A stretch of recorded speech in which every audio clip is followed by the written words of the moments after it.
Hey, welcome to the Everything SEO podcast. I'm Michaela, a stay-at-home mom of 3 who just happens to be in love with everything related to SEO, blogging, marketing, coffee, and we're shedding light into the many mystifying corners of search engine optimization and what that means for us service providers, small business owners, and bloggers. We're going to ditch the do-it-all narrative surrounding SEO and really sit down and craft strategies that are sustainable, but still get us those first page results.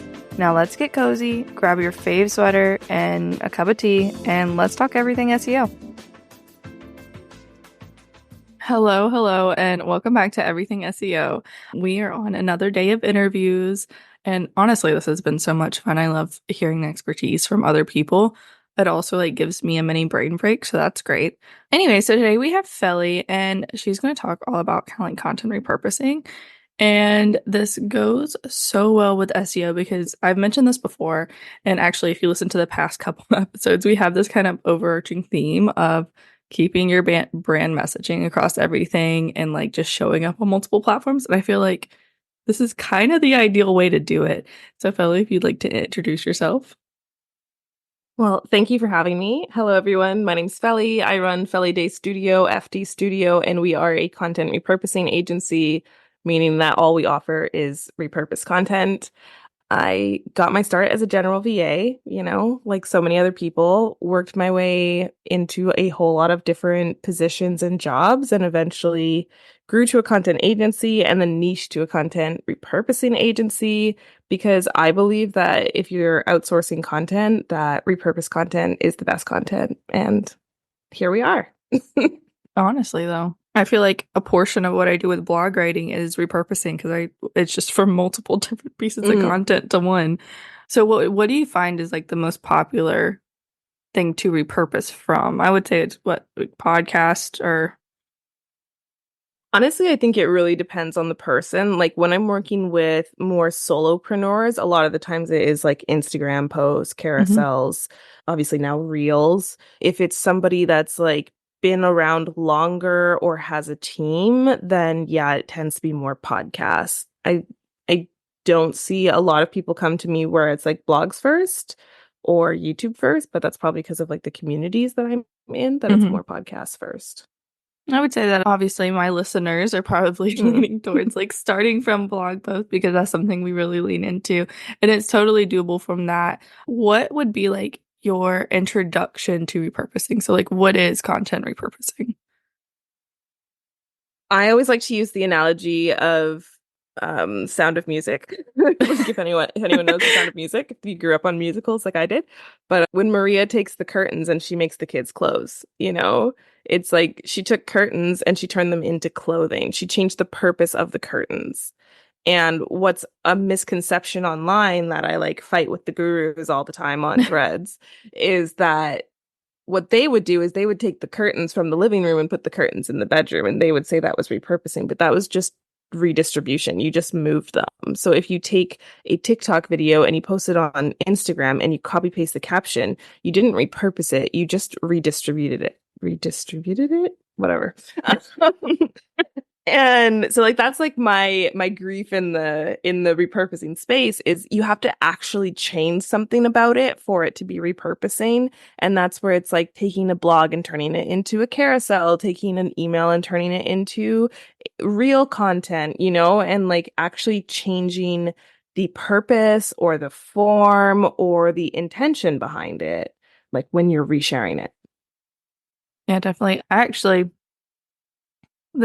Since you don't tend to work from blog posts, I do think that from carousels and from really good emails and stuff, you can create blog posts with a little bit of that are SEO friendly too, just with a little extra keyword research to make sure it's fitting perfectly. But I think that's a great place to start for people who want to start blogging, but aren't great at the ideation. When I started my blog, it was repurposed from carousel posts and just expanding, or the 5 tip posts, 3 tip posts, and expanding on what was a bullet point on Instagram to make it a full paragraph, 2 paragraphs for a blog. I think it can go both ways. I wish more people brought me blogs because I think they're so easy to repurpose from. They're so full of ideas. But like, yeah, if you want to go the other direction, you can very easily expand on those, like the carousel style of posts to make good blogs. Now, I would like you to share. I've already heard it multiple times because I follow you everywhere, but kind of like your signature approach. Yeah, so at the studio we have the framework, which I call the sepia framework because I am uncreative and we're not gonna like try and make something quirky. It's content, platforms, intentions, and angles, CPIA, sepia. And basically it's about like choosing the right content to repurpose because not every piece of content should be repurposed. Deciding what platforms you want to show up on because showing up on all of them is just a total energy suck. Setting the intentions you have for those platforms. A lot of people have platforms that are specifically for lead gen, specifically for selling, specifically for nurturing. Knowing those makes repurposing so easy. And then using angles to put it all together, basically. And I think what makes us different is our use of intentions and angles at the studio. And when I say angles, I mean like it could be like lenses, it could be like filters, but I have 8 that I operate off of, and it's like limiting beliefs, myths, mistakes, polarizing opinions, testimonials, hot takes, inspiration. I think that was 8. I might have missed one.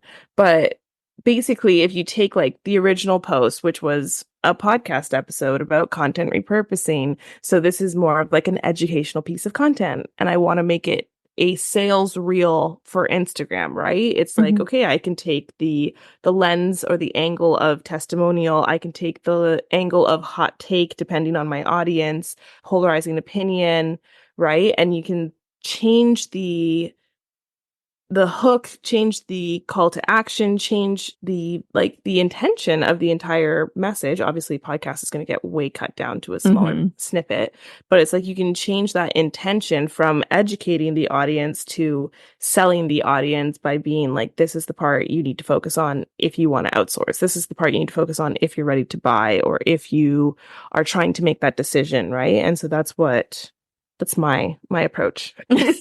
In a rambly way. I mean, it works out. I still don't know if that was 8, but Yeah, I don't either. it works out. I'm sure it adds up eventually. Anyway, so with this whole overreaching thing of brand messaging and like staying consistent across platforms, do you feel like repurposing is like the way to go? Like, this is where I'm biased, and I think repurposed content is the best content. But, like, yeah, if you want to show up on multiple platforms and you don't want to burn yourself out trying to come up with content for all the platforms, like, find your core content, find the platform you like to create for the most, and repurpose from there. Like, I barely use Instagram anymore. I basically only use it for reels, and that's very iffy. But, like, right now, my main platform is Threads. My podcasts are repurposed from Threads.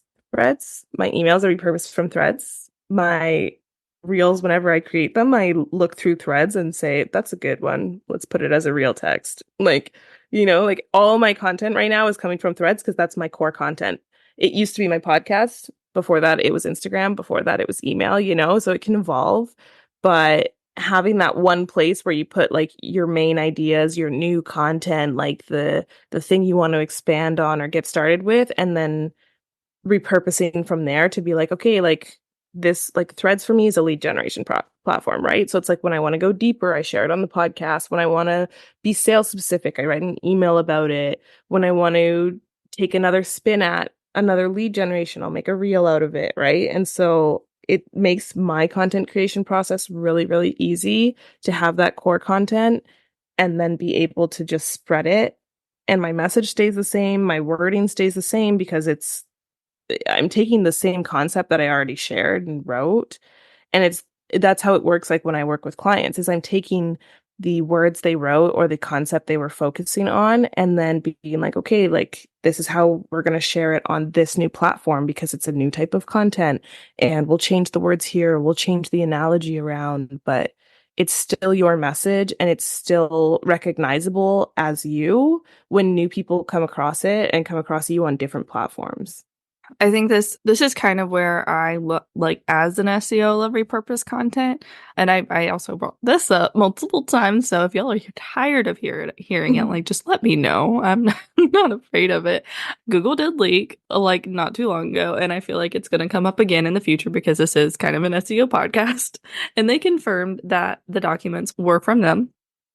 Um, and in those documents, we kind of figured out that, our branding, our messaging does have an impact, like becoming a personal brand or bringing more attraction to our brand in general and just building our I don't want to call it our brand fan base, our audience, really does help with SEO. And I feel like repurposing is kind of the way to do that when you don't have a huge amount of time to dedicate to ideation every day, or you don't have a team to like can be post every day on multiple different platforms or create on multiple different platforms.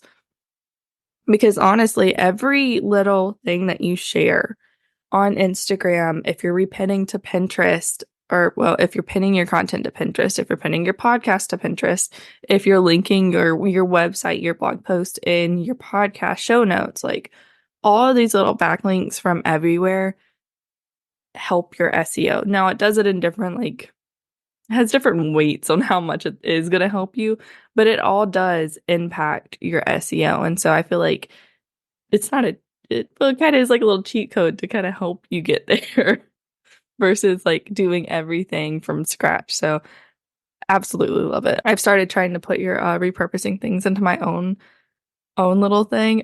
Will say it's feels so much harder trying to repurpose my own content than trying to look at other people's content and make blog posts. But slowly but surely, I actually did one for my latest reel, repurposed it from a carousel like 2 months ago, and it did really well. So I can see where the benefits lie for sure. All Yeah, right. because repetition is also really important for your audience, you know? So even if it Mhm. was a carousel to Instagram, the fact that you shared it 2 months later, people already forgot. There's new people in your audience that never saw it. And like no one scrolls back on Instagram. So it does still reinforce your message again and again.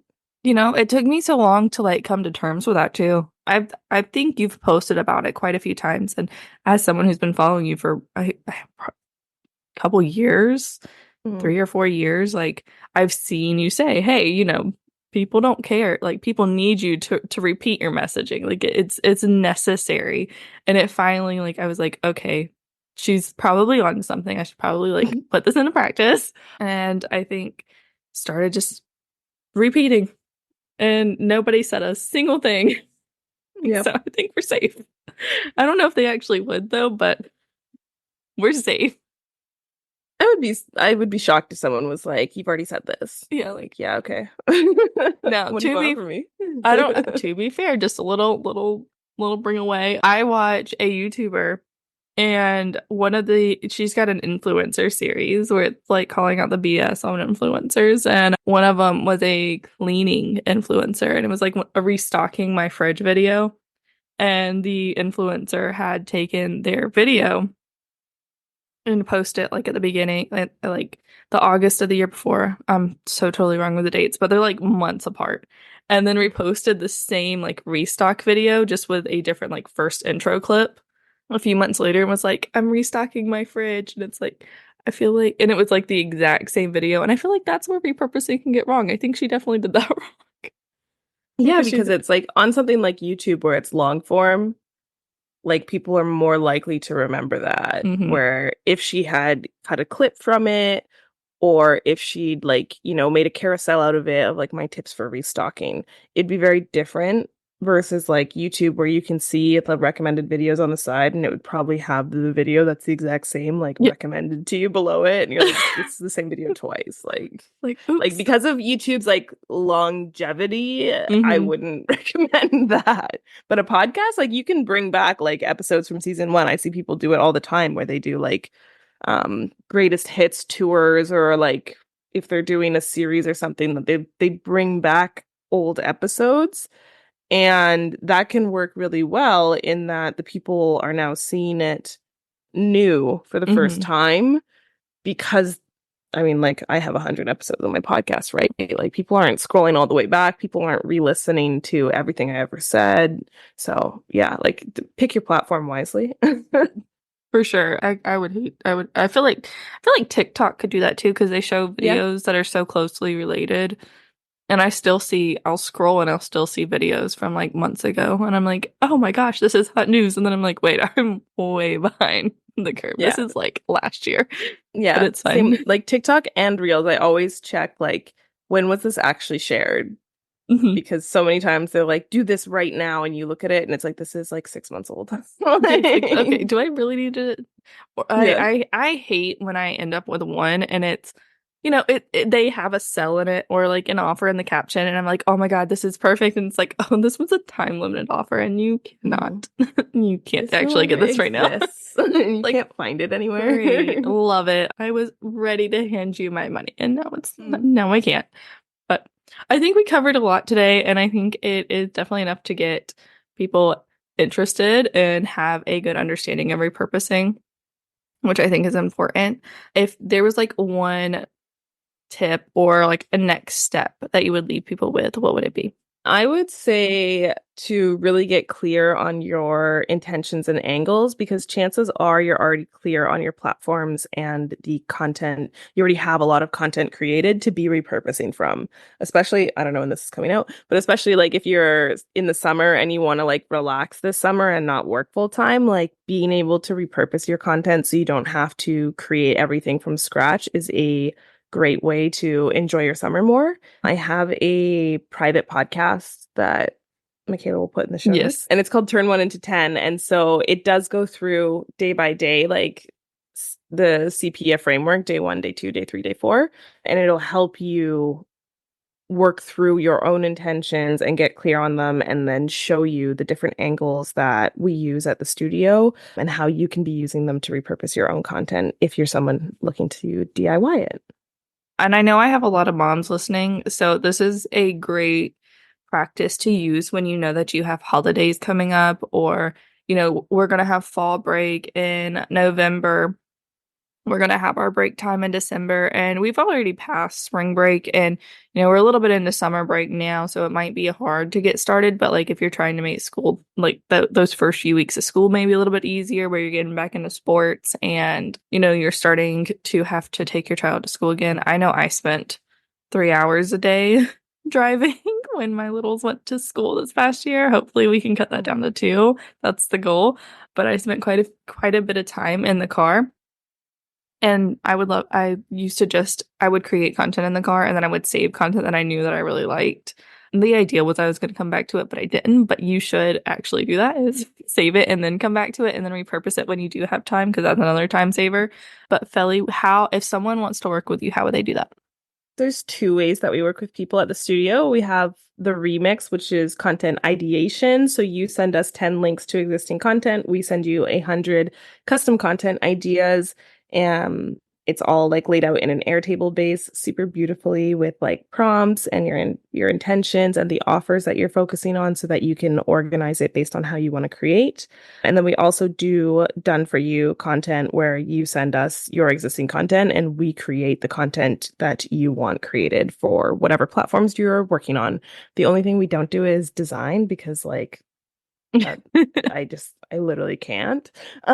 It's not a skill I have, but written and video editing, we do it all. And so, yeah, if you have any questions, you can find me on Instagram. I'm happy to answer, or you can head to the website, fellyday.com, and check out our services there. Yay, perfect. Well, I did want to mention that in the next few months, I will be offering a new service. It is called a VIP week. We're going to do blogging and all that stuff, but you'll get six blog posts with the same great SEO strategy that I normally use. It's just everything is done in a week and then scheduled out for you.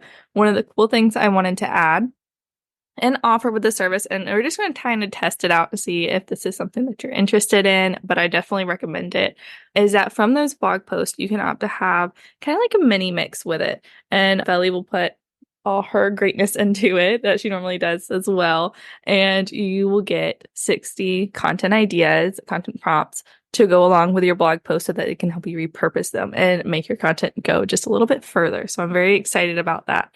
But that is it for today. Thank you so much for listening, and talk to you next time. Bye. As always, I hope you were able to learn at least one new thing today and how you can apply it to your own business or blog. Thanks for listening to this episode of Everything SEO. Don't forget to hit follow so you don't miss the next episode. It's a goodie, and check the show notes for everything we talked about today. And come connect with me on Instagram at comamama.co if you have any questions or thoughts you want to share. Talk soon.